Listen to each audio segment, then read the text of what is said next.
Hello viewers, dream ক্যারেজের পক্ষ থেকে আপনাদের সকলকে জানাই সাদর আমন্ত্রণ। আপনাদের জন্য আজকের নিবেদন হুমায়ুন আহমেদের রচিত দেবী, পর্ব 1। মাঝরাতের দিকে রানুর ঘুম ভেঙে গেল। তার মনে হলো ছাদে কে যেন হাঁটছে। সাধারণ মানুষের হাঁটা নয়, পা টেনে টেনে হাঁটা। সে ভয়ার্ত গলায় ডাকল, এই এই। কিন্তু আনিসের ঘুম ভাঙল না। বাইরে টিপ টিপ করে বৃষ্টি পড়ছে, অল্প অল্প বাতাসে জাম গাছের পাতায় অদ্ভুত একরকমের শব্দ উঠছে। রানু আবার ডাকলো, এই একটু ওঠো না, এই। কি হয়েছে?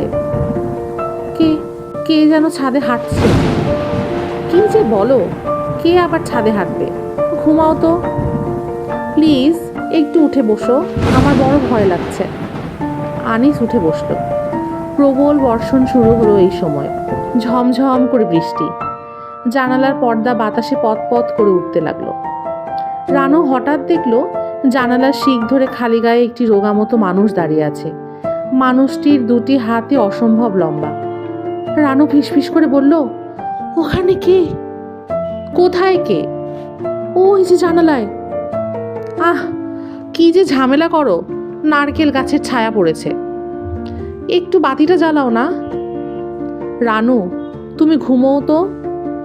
আনিস শোবার উপক্রম করতেই ছাদে বেশ কবার থপ থপ করে শব্দ হলো, যেন কেউ একজন ছাদে লাফাচ্ছে। রানু চমকে উঠে বলল, কিসের শব্দ হচ্ছে? বানর। এই জায়গায় বানর আছে, কালই তো দেখলে ছাদে লাফালাফি করছিল। আমার বড় ভয় করছে, একটু উঠে গিয়ে বাতি জ্বালাও না, পায়ে পড়ি তোমার। আনিস বাতি জ্বালালো। ঘড়িতে বাজে 1:30।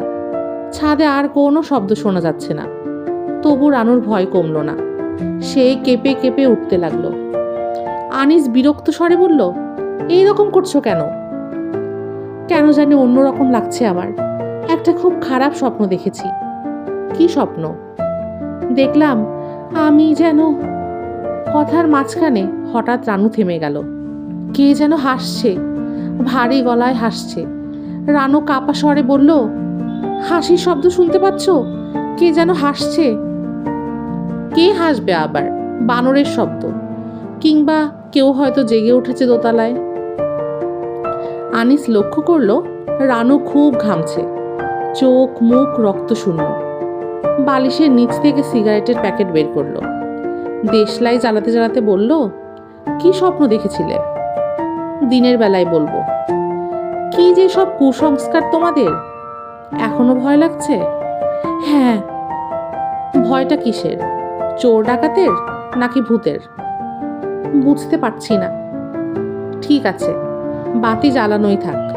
বাতি জ্বালিয়েই ঘুমোবো আজকে। এখন বলো দেখি, কি স্বপ্ন দেখলে? দিনের বেলায় বলবো। আহ, বলোই না, বললেই ভয়টা কেটে যাবে। রানু আনিসের বাঁ হাত শক্ত করে চেপে ধরল। থেমে থেমে বলল, দেখলাম একটা ঘরে আমি শুয়ে আছি। একটা বেটে লোক এসে ঢুকলো। তারপর দেখলাম সে আমার শাড়ি টেনে খোলার চেষ্টা করছে। আনিস শব্দ করে হাসল। রানু বলল, হাসছো কেন? হাসবো না? এটা কি একটা ভয় পাওয়ার মতো স্বপ্ন?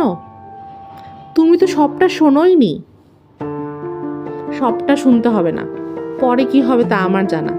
তুমি যা দেখেছো তা হচ্ছে একটা সেক্সুয়াল ফ্যান্টাসি। যুবক যুবতীরা এরকম স্বপ্ন প্রায়ই দেখে। আমি দেখি না, তুমিও দেখো, মনে থাকে না তোমার। আমি স্বপ্ন খুব কম দেখি, যা দেখি তা সব সময় সত্যি হয়। তোমাকে তো বলেছি অনেকবার। আনিস চুপ করে রইল। রানু এ কথাটা প্রায়ই বলে। বিয়ের রাতে প্রথমবার বলেছিল। আনিস সেবারও হেসেছিল। রানু অবাক হয়ে বলছে, আপনি আমার কথা বিশ্বাস করলেন না? না না, আমি আপনার গা ছুঁয়ে বলছি, বিশ্বাস করুন আমার কথা। রানু এমনভাবে বলল যেন আনিসের বিশ্বাসের ওপর অনেক কিছু নির্ভর করছে। আনিস শেষ পর্যন্ত হাসি মুখে বলল, ঠিক আছে, বিশ্বাস করলাম। এখন দয়া করে আপনি আপনি করবে না। রানু ফিসফিস করে বলল, আপনার সঙ্গে যে আমার বিয়ে হবে সেটাও আমি জানতাম। এটাও স্বপ্নে দেখেছিলে? দেখলাম একটি লোক খালি গায়ে দাঁড়িয়ে আছে, তার পেটের কাছে একটা মস্ত কাটা দাগ। লোকটাকে দেখেই মনে হলো এর সঙ্গে আমার বিয়ে হবে। আমি তাকে বললাম, কেটেছে কিভাবে? আপনি বললেন, সাইকেল থেকে পড়ে গিয়ে ব্যথা পেয়েছিলাম। আনিস সে রাতে দীর্ঘক্ষণ কোনো কথা বলতে পারেনি। তার পেটে একটা কাটা দাগ সত্যি সত্যি আছে। এই মেয়েটার সেটা জানার কথা নয়। তবে সাইকেল থেকে পড়ে গিয়ে কাটেনি, জাম গাছ থেকে পিছলে পড়ে কেটেছে। ব্যাপারটা কাকতালীয়, বলাই বাহুল্য। মাঝে মাঝে এমন দুই একটা জিনিস খুব মিলে যায়, তবুও কোথায় যেন একটা ক্ষীণ অস্বস্তি থাকে। বাইরে বৃষ্টি খুব বাড়ছে, ঝড়টর হবে বোধ হয়। শোঁ শোঁ আওয়াজ হচ্ছে জানালায়। একটা কাঁচ ভাঙা, প্রচুর পানি আসছে ভাঙা জানালা দিয়ে। শীত শীত করছে। রানু, চলো ঘুমিয়ে পড়ি। সিগারেট শেষ হয়েছে? হ্যাঁ। বিছানায় ওঠা মাত্র প্রবল শব্দে বিদ্যুৎ চমকালো। বাতি চলে গেল সঙ্গে সঙ্গে। শুধু এ অঞ্চল নয়, সমস্ত ঢাকাই বোধ হয় অন্ধকার হয়ে গেল। আনিস বলল, ভয় লাগছে রানু? হ্যাঁ। আচ্ছা, হাসির গল্প টল্প করো, এতে ভয় কমে যায়। বলো একটা গল্প। তুমি বলো। আনিস দীর্ঘ সময় নিয়ে একজন পাদ্রী ও 3টি ইহুদি ও 3টি মেয়ের গল্প বলল। গল্পের এক পর্যায়ে শ্রোতাকে জিজ্ঞেস করতে হয়, পাদ্রী তখন কি বলল? এর উত্তরটি হচ্ছে 5 লাইন। কিছু কিছু জিজ্ঞেস করলো না রানু। সে কি শুনছে না? আনিস ডাকলো, এই রানু, এই। রানু কথা বলল না। বাতাসের ঝাপটায় সশব্দে জানালার একটি পাল্লা খুলে গেল। আনিস বন্ধ করবার জন্য উঠে দাঁড়াতেই রানু তাকে জড়িয়ে ধরে কাপা গলায় বলল, তুমি যেও না, খবরদার যেও না। কি আশ্চর্য! কেন? একটা কিছু জানালার ওপাশে দাঁড়িয়ে আছে। কি যে বলো! Please please. রানু কেঁদে ফেলল। ফোপাতে ফোপাতে বলল, তুমি গন্ধ পাচ্ছ না? কিসের গন্ধ? কর্পূরের গন্ধের মতো গন্ধ। এটা কি মনের ভুল? সূক্ষ্ম একটা গন্ধ যেন পাওয়া যাচ্ছে ঘরে। ঝনঝন করে আরেকটা কাজ ভাঙল। রানু বলল, ওই জিনিসটা হাসছে, শুনতে পাচ্ছ না? বৃষ্টির শব্দ ছাড়া আনিস কিচ্ছু শুনতে পেল না। তুমি বসো তো, আমি হারিকেন জ্বালাচ্ছি। না, তুমি আমাকে ধরে বসে থাকো। আনিস অস্বস্তির সঙ্গে বলল, তুমি ওই জানালাটার দিকে আর তাকিও না তো। আনিস লক্ষ্য করলো রানু থর থর করে কাঁপছে, ওর গায়ের উত্তাপও বাড়ছে। রানুকে সাহস দেবার জন্য সে বলল, কোনো দোয়া পড়লে লাভ হবে? আয়াতুল কুরসি জানি আমি, আয়াতুল কুরসি পড়ব? রানু জবাব দিল না। তার চোখ বড় বড় হয়ে উঠেছে। মুখ দিয়ে ফেনা ভাঙছে নাকি? শ্বাস ফেলছে টেনে টেনে। এই রানু, এই। কোনো সাড়া নেই। আনিস হারিকেন জ্বালালো। রান্নাঘর থেকে খুটখুট শব্দ আসছে। ইঁদুর, এতে সন্দেহ নেই। তবু কেন জানি ভালো লাগছে না। আনিস বারান্দায় এসে ডাকলো, রহমান সাহেব, ও রহমান সাহেব। রহমান সাহেব বোধহয় জেগেই ছিলেন, সঙ্গে সঙ্গে বেরোলেন। কি ব্যাপার? আমার স্ত্রী অসুস্থ হয়ে পড়েছে। কি হয়েছে? বুঝতে পারছি না। হাসপাতালে নিতে হবে নাকি? বুঝতে পারছি না। আপনি যান, আমি আসছি, এক্ষুনি আসছি। আনিস ঘরে ফিরে গেল। মনের ভুল, নিঃসন্দেহে মনের ভুল। আনিসের মনে হলো সে ঘরের ভেতরে গিয়ে দাঁড়ানো মাত্র কেউ একজন যেন দরজার আড়ালে সরে পড়ল। রোগা লম্বা একটি মানুষ। আনিস ডাকলো, রানু। রানু তৎক্ষণাৎ ছাড়া দিল। কি? ইলেকট্রিসিটি চলে এলো তখনই। তার কিছুক্ষণের মধ্যেই রহমান সাহেব এসে উপস্থিত হলেন। উদ্বিগ্ন শব্দে বললেন, এখন কেমন অবস্থা? রানু অবাক হয়ে বলল, কিসের অবস্থা? কি হয়েছে? রহমান সাহেব অবাক হয়ে তাকালেন। আনিস বলল, তোমার শরীর খারাপ করেছিল, তাই ওনাকে ডেকেছিলাম। এখন কেমন লাগছে? ভালো। রানু উঠে বসল। রহমান সাহেবের দিকে তাকিয়ে মৃদু স্বরে বলল, এখন আমি ভালো। রহমান সাহেব তবুও মিনিট 10 বসলেন। আনিস বলল, আপনি কি ছাদে দপাদপি শুনেছেন? সে তো রোজই শুনি, বাদরের উৎপাত। আমিও তাই ভাবছিলাম। খুব জ্বালাতন করে, দিনে দুপুরে ঘর থেকে খাবার দাবার নিয়ে যায়। তাই নাকি? জি, নতুন এসেছেন তো, কয়েকদিন যাক, টের পাবেন। বাড়িওয়ালাকে বলেছিলাম গ্রিল দিতে, তা দেবে না। আপনার সঙ্গে দেখা হলে আপনিও বলবেন, সবাই মিলে চেপে ধরতে হবে। জি, আমি বলবো। আপনি চা খাবেন নাকি 1 কাপ? আরে না না, এই রাত 2:30টার সময় চা খাবো নাকি? কি যে বলেন। উঠি ভাই, কোনো অসুবিধা হলে ডাকবেন। ভদ্রলোক উঠে পড়ল। রানু চাপা স্বরে বলল, এই রাত দুপুরে ভদ্রলোককে ডেকে আনলেন কেন? উনি কি মনে করলো? তুমি যা শুরু করেছিলে, ভয় পেয়ে ওনাকে ডাকলাম। কি করেছিলাম আমি? অনেক কাণ্ড করেছো। এখন তুমি কেমন সেটা বলো। ভালো। কি রকম ভালো? বেশ ভালো। ভয় লাগছে না আর? না। রানু বিছানা থেকে নেমে পড়ল। সে বেশ সহজ ও স্বাভাবিক, ভয়ের কোনো চিহ্নও নেই চোখে মুখে। শাড়ি কোমরে জড়িয়ে ঘরের পানি সরানোর ব্যবস্থা করছে। সকালে যা করবার করবে, এখন এসব রাখো তো। ইস, কি অবস্থা হয়েছে দেখো না। হোক, এসো তো এদিকে। রানু হাসি হাসি মুখে এগিয়ে এলো। এখন আর তোমার ভয় লাগছে না? না। জানালার পাশে কে যেন দাঁড়িয়েছিল বলছিলে? এখন কেউ নেই, আর থাকলেও কিছু আসে যায় না। আনিস দ্বিতীয় সিগারেটটি ধরালো।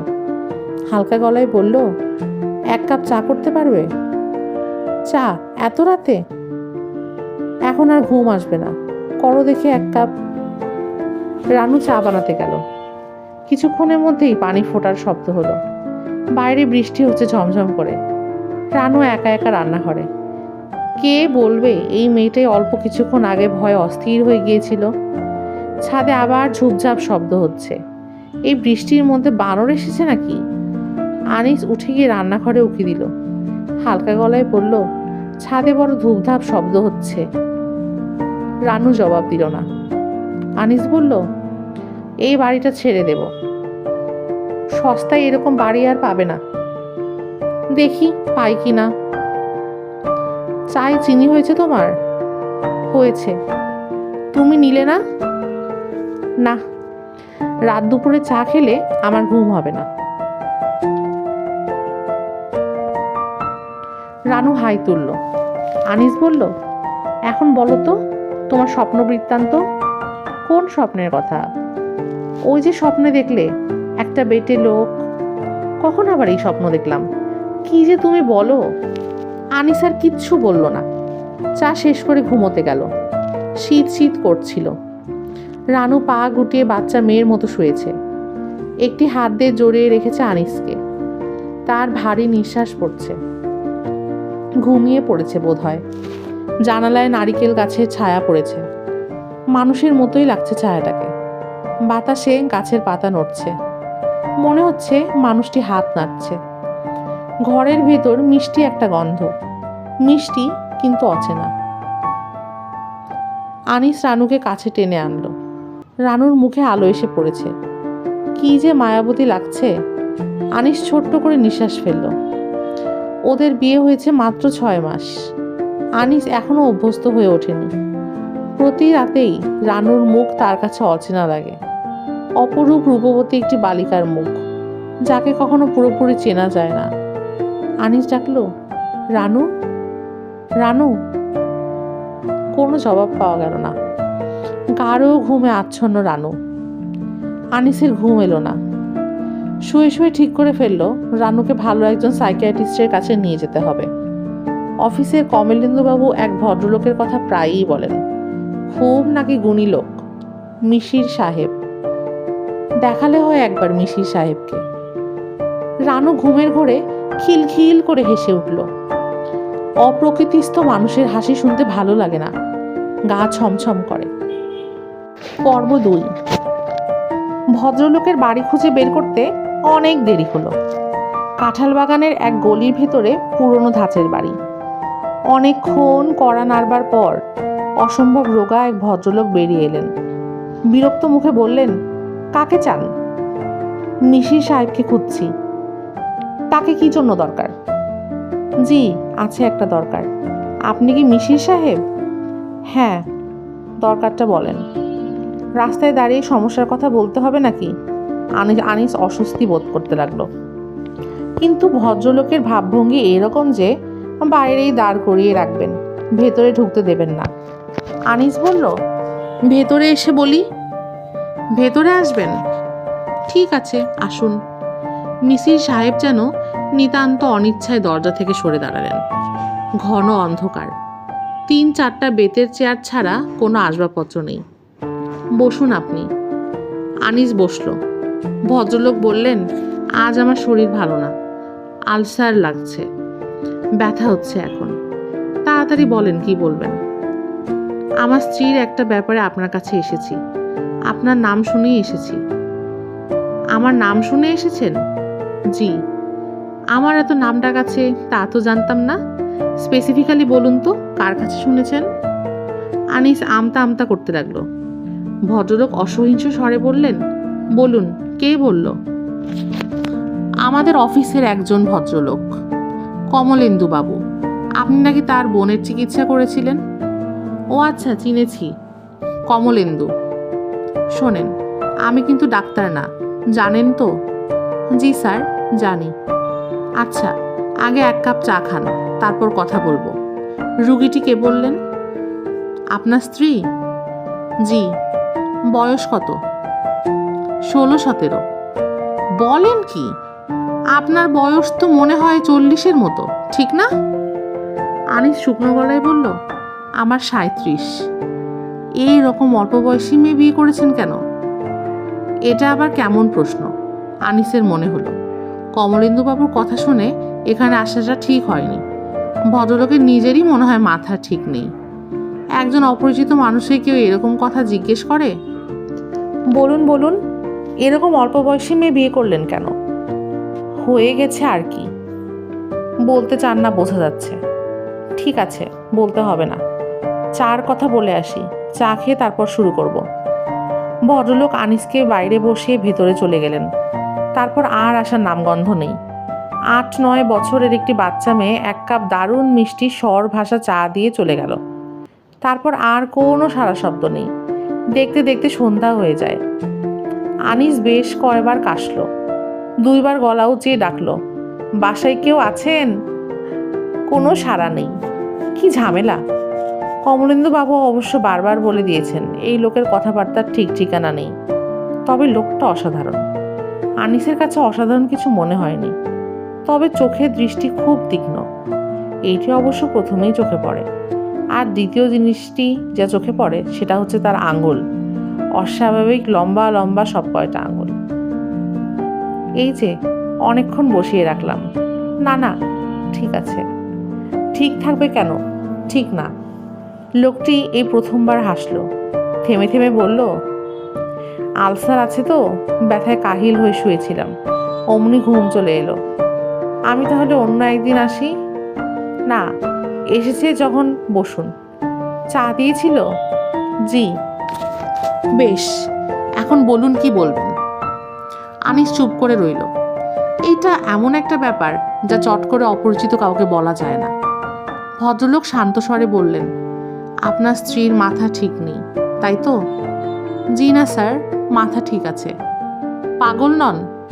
জি না। তাহলে আমার কাছে এসেছেন কেন? মাঝে মাঝে সে অস্বাভাবিক আচরণ করে। কী রকম অস্বাভাবিক? ভয় পায়, মাঝে মাঝেই এরকম করে। ভয় পায়? তার মানে কি? কিসের ভয়? ভূতের ভয়। ঠিক জানেন ভয়টা ভূতের? জি না, ঠিক জানি না, তবে এরকম মনে হয়। ভদ্রলোক একটি চুরুট ধরিয়ে খক খক করে কাশতে কাশতে বললেন, বর্মা থেকে আমার এক বন্ধু এনেছে, অতি বাজে জিনিস। আনিস কিচ্ছু বলল না, তবে এই ভদ্রলোকের স্টাইলটি তার পছন্দ হলো। ভদ্রলোক অবলীলায় অন্য একটি প্রসঙ্গ নিয়ে এসেছেন এবং এমনভাবে কথা বলছেন যেন আগের কথাবার্তা তার কিছুই মনে নেই। এরকম চুরুট 4-5টা খেলে ঝক্কা হয়ে যাবে। আপনাকে দেব একটা? জি না। ফেলে দিলে মায়া লাগে বলে খাই। খাওয়ার জিনিস না, অখাদ্য। তবে হাভানা চুরুটগুলি ভালো। হাভানা চুরুট খেয়েছেন কখনো? জি না। খুব ভালো। মাঝে মাঝে আমার এক বন্ধু আমাকে দিয়ে যায়। ভদ্রলোক চুরুটে টান দিয়ে আবার ঘর কাঁপিয়ে কাশতে লাগলেন। কাশি থামতেই বললেন, এখন আমি আপনাকে কয়েকটা প্রশ্ন করব, যথাযথ জবাব দেবেন। জি আচ্ছা। প্রথম প্রশ্ন, আপনার স্ত্রী কি সুন্দরী? জি। বেশ সুন্দরী? জি। আপনার স্ত্রী কখন ভয় পান, রাতে না দিনে?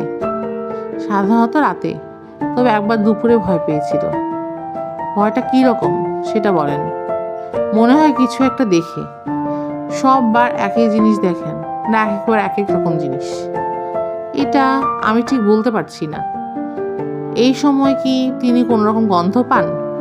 আমি ঠিক বলতে পারছি না। যখন সুস্থ হয়ে ওঠেন তখন কি তার ভয়ের কথা মনে থাকে?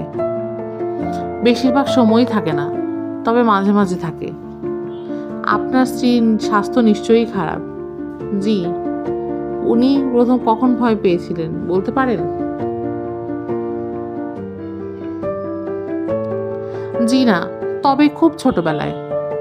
প্রথম ভয়ের ঘটনাটা আমাকে বলুন। আমি সেটা ঠিক জানি না। আপনি অনেক কিছুই জানেন না মনে হচ্ছে। আপনার স্ত্রীকে একদিন নিয়ে আসুন। আনিস কিছুক্ষণ চুপ করে থেকে বলল, আমি তাকে আনতে চাই না। কেন চান না? সে খুব সেন্সিটিভ। সে যদি টের পায় যে তার এই অস্বাভাবিকতা নিয়ে আমি লোকজনের সাথে আলাপ করেছি, তাহলে খুব মন খারাপ করবে। দেখুন ভাই, আপনার স্ত্রীর সাথে কথা না বলে কিছুই করা যাবে না। আপনার স্ত্রী অসুস্থ এবং আমার মনে হচ্ছে এই অসুখ দ্রুত বেড়ে যাবে। আপনি তাকে নিয়ে আসবেন। আনিস উঠে দাঁড়ালো, ক্ষীণস্বরে বলল, আপনাকে কত দেব? ভদ্রলোক বিস্মিত হয়ে বললেন, কমলেন্দুবাবু কি আপনাকে বলেননি আমি ফিস নেই না? এই কাজটা আমি শখের খাতিরে করি, বুঝতে পারছেন? জি পারছি। তবে আপনি যদি ভালো গোলাপের চারা পান তাহলে আমাকে দিতে পারেন। আমার গোলাপের খুব শখ। সব মিলিয়ে 30টি ডিফারেন্ট ভ্যারাইটির চারা আছে আমার কাছে। একটা দারুণ আছে, দারুণ ইন্টারেস্টিং, ঘাসফুলের মতো ছোট সাইজের গোলাপ। তাই নাকি? জি। ওরা বলে মাইক্রো রোজ, হল্যান্ডের গোলাপ, কড়া গন্ধ। দেখবেন? আর একদিন এসে দেখব। আজ দেরি হয়ে গেছে, আমার স্ত্রী একা আছে। ও তাই নাকি? শোনেন, একা তাকে রাখবেন না। কখনো যেন মেয়েটি একা না থাকে, এটা খুব জরুরি। রাস্তায় নেমে আনিসের মন খারাপ হয়ে গেল। খামোখা সময় নষ্ট। লোকটি তেমন কিছুই জানে না। কমলেন্দুবাবু যেসব আধ্যাত্মিক শক্তির কথা বলেছেন সেই সব মনে হয় নেহাতি গালগপ্প। তবে লোকটির কথাবার্তা বেশ কোর্সফুল। রানুকে বুঝিয়ে শুনিয়ে একবার এনে দেখালে হয়। ক্ষতি তো কিছু নেই। তাছাড়া ভদ্রলোক খুব সম্ভব ফেলনাও নন। Clinical psychiatry teacher. একবারে কিছু না জেনে তো কেউ মাস্টারি করে না। কিছু নিশ্চয়ই জানেন। মানুষের চেহারা দেখে কিছু মানুষ অনুমান করাটাও ঠিক না। পর্ব 3। আনিস অফিসে চলে গেলে রানুর খুব একলা লাগে। কিছুই করার থাকে না। গোছানো আলনা আবার নতুন করে গোছায়। বসার ঘরের বেতের সোফা ঝাড়ন দিয়ে ঝাড়ে। শোবার মেঝে ভেজে ন্যাকড়া দিয়ে মুছতে মুছতে চকচকে করে ফেলে। তবু সময় কাটে না। এক সময় তেতালার বারান্দায় গিয়ে বসে। এ বাড়ির ছোট বারান্দাটি তার খুব পছন্দ। গ্রিল দেওয়া বারান্দাটি গোলাকার। এখানে বসে অনেক দূর পর্যন্ত দেখা যায়। সামনেই একটা মেয়েদের স্কুল। টিফিন টাইমে মেয়েগুলোর কাণ্ডকারখানা দেখতে এমন মজা লাগে। রানু প্রায় সারা দুপুর বারান্দাতেই বসে থাকে। একা একা ঘরে বসে থাকতে ভালো লাগে না। কেমন যেন নিঃশ্বাস বন্ধ হয়ে আসে। একটু যেন ভয় ভয়ও লাগে। অবশ্য যখন দুপুর গড়িয়ে বিকাল নামতে থাকে তখন ভয় ভয় ভাবটা কমে যায়। বিকেলবেলা বাড়িওয়ালার মেয়ে দুটি তাদের ভেতরের দিকের বাগানে বসে মজা করে চা খায়। চা খেতে খেতে দুজনেই খুব হাসাহাসি করে। এক একদিন ওদের বাবাও সঙ্গে বসেন। রানুর দেখতে বেশ লাগে। ছোট মেয়েটির সঙ্গে রানুর কিছুদিন আগে আলাপ হয়েছিল। বেশ মেয়েটি, খুব স্মার্ট, দেখতেও সুন্দর। একদিন দুপুরে রানু বারান্দায় এসে বসেছে। মেয়েটি এসে উপস্থিত, মুখে চাপা হাসি, হাতে কি একটা বই। এসেই বলল, আপনাকে একটা কথা জিজ্ঞাসা করতে এসেছি। কি কথা? আপনি সারাদিন বারান্দায় বসে থাকেন কেন? সারাদিন কোথায়, দুপুরবেলায় বসি, কিছু করার নেই তো, একা একা লাগে। তা ঠিক, বসবো আপনার এখানে? আজ আমি কলেজ যাইনি, বোটানি প্র্যাকটিক্যাল ছিল আজকে। মেয়েটি খুব সহজভাবে বসলো। ঘণ্টাখানেকের মধ্যে এক গাদা কথা বলল। তারপর যাবার সময় হঠাৎ বলল, আরেকটা কথা জিজ্ঞেস করব? করো। আপনি এত সুন্দর কেন? যে আমার চেয়েও সুন্দরী তাকে আমার ভালো লাগে না। রানু কি বলবে ভেবে পেল না। মেয়েটি হাসতে হাসতে বলল, আমাদের ক্লাসের মেয়েদের কি ধারণা জানেন? তাদের ধারণা আমি হচ্ছি বাংলাদেশের সবচেয়ে সুন্দরী মহিলা। ওদের একদিন এনে আপনাকে দেখিয়ে দেব। ঠিক আছে, দিও। আর একটু বসো, চা খাবে? না, আর চা আমি বেশি খাই না, বেশি চা খেলে গায়ের রং ময়লা হয়ে যায়। মেয়েটি যেমন হুট করে এসেছিল তেমনই হুট করে নিচে নেমে গেল। বেশ লাগলো রানুর। নতুন বাসাটা তার ভালোই লাগছে। পুরনো ঢাকায় হলেও বেশ নিরিবিলি। মালিবাগের বাসাটার মতো নয়। নিঃশ্বাস নেবার জায়গা ছিল না সেখানে। পাশ দিয়ে দিন রাত রিক্সা যাচ্ছে, গাড়ি যাচ্ছে, জঘন্য। এই বাসাটা ভেতরের দিকে। বাড়িওয়ালা ভদ্রলোকও বেশ ভালো মানুষ। প্রথম দিনই আনিসকে বলেছেন, আমার বাড়ি ভাড়া দেবার দরকার নেই, টাকার জন্যই তো বাড়ি ভাড়া, টাকা যথেষ্ট আছে। তবু 2 ঘর ভাড়াটে রাখি, কারণ এত বড় বাড়িতে মানুষ না থাকলে ভালো লাগে না, কবরখানা কবরখানা ভাব চলে আসে। তবে সবাইকে আমি বাড়ি ভাড়া দেই না, আপনাকে দিচ্ছি কারণ আপনাকে পছন্দ হয়েছে। ভাড়াও খুব কম, মাত্র 600 টাকা। 3 রুমের এত বড় একটা বাড়ি 600 টাকায় পাওয়া ভাগ্যের ব্যাপার। রানু এখানে এসে হাফ ছেড়ে বেঁচেছে। তার সবচেয়ে পছন্দ হয়েছে বাথরুম, বড় ঝকঝকে একটা বাথরুম। বাসার রানুর খুব পছন্দ হয়েছিল। আনিস যখন বলল, কি নেব, পছন্দ হয়? হয়। ভালো করে ভেবে বলো।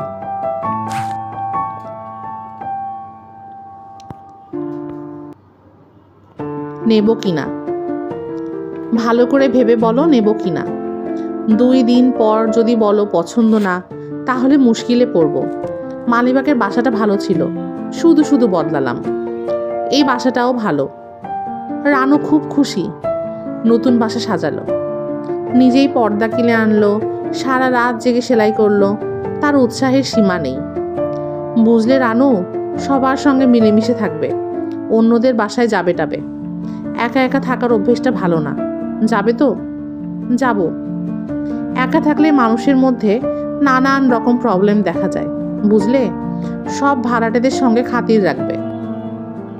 ভাড়াটে তো মাত্র একজন, ওই ওনার বাসাতেই যাবে, বাড়িওয়ালার বাসায়ও যাবে। আচ্ছা, যাব। রানু অবশ্যই যায়নি কোথাও, তার ভালো লাগে না। অন্যদের মতো সে কারো সঙ্গে সহজভাবে মিশতে পারে না। অন্যদের সামনে কেমন যেন আড়ষ্ট লাগে। বারান্দার বেতের চেয়ারটাতে বসে থাকতেই বেশি ভালো লাগে। দুপুরটাই যা কষ্টের, দুপুরটা কেটে গেলে অন্যরকম শান্তি লাগে। কিন্তু আজকের দুপুরটা দীর্ঘ, কিছুতেই আর কাটছে না। বারান্দায় বসে থাকতেও ভালো লাগছে না। মেয়েদের স্কুলটাও কি যেন একটা কারণে বন্ধ। চারিদিকে চুপচাপ, বড্ড ফাঁকা। কিছুক্ষণ শুয়ে থাকলে কেমন হয়? ঘরের ভেতরটা কেমন যেন অন্যরকম। রানু ভেতরে ঢুকে জানালার পর্দা ফেলে দিল। অনেকখানি অন্ধকার হয়ে গেল, অন্ধকার ও চুপচাপ। আর তখন স্পষ্ট গলায় কেউ ডাকলো, রানু, রানু। কয়েক মুহূর্ত রানু নড়ল না, অপেক্ষা করতে লাগলো। কিন্তু যে ডেকেছে সে দ্বিতীয়বার আর ডাকলো না। রানুর এরকম চারিদিকে নিস্তব্ধতার মধ্যে একজন অশরীরী কেউ ডেকে ওঠে।